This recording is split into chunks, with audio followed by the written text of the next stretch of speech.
هذا ما فعلته آماندا لإنقاص 45 كيلوغراما من وزنها. لا تنسى دعم القناة بالاشتراك في القناة وترك تعليق ووضع لايك للفيديو ومشاركته مع أصدقائك.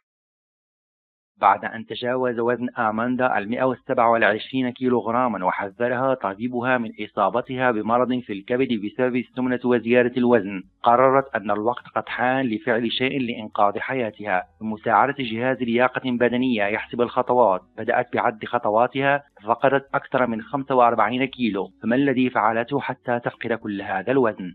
تقول آماندا: لقد وصل وزني لأكثر من 127 كيلوغراما، وكان ذلك بمثابة جرس إنذار بالنسبة لي. كنت أعرف أنني قد اكتسبت الوزن، ولكني لم أكن أدرك كم بالضبط.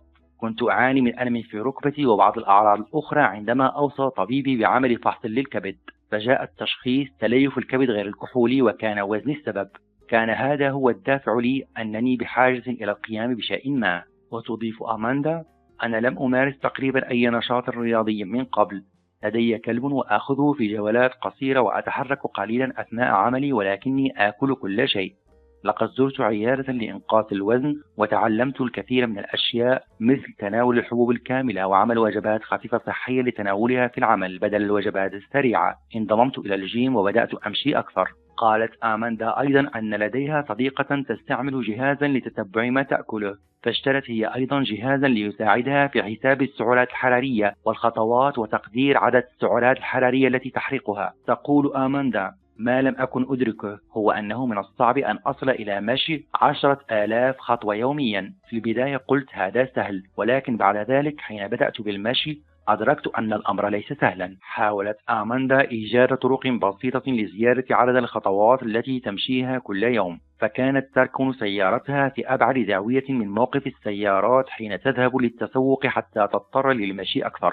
قررت أيضا صعود الدرج بدلا من استخدام المصعد، واستخدام مدخل مختلف في العمل حتى تضطر إلى السير أبعد للوصول إلى مكتبها. بدلا من قيادة السيارة كانت تحاول استغلال مشاويرها للمشي. حين تكون على موعد كانت تذهب مبكرا ب15 دقيقة حتى تستغلها في المشي. كانت أيضا تراقب ما كانت تأكل، وتعلمت أن أكل المطاعم غالبا ما يحتوي على الكثير من السعرات الحرارية. تسجيلها لكل شيء أكلته ساعدها في اتخاذ خيارات صحية. مع تمرين المشي وتغيير نظامها في الأكل كانت تفقد حوالي 2.5 كيلو في الأسبوع.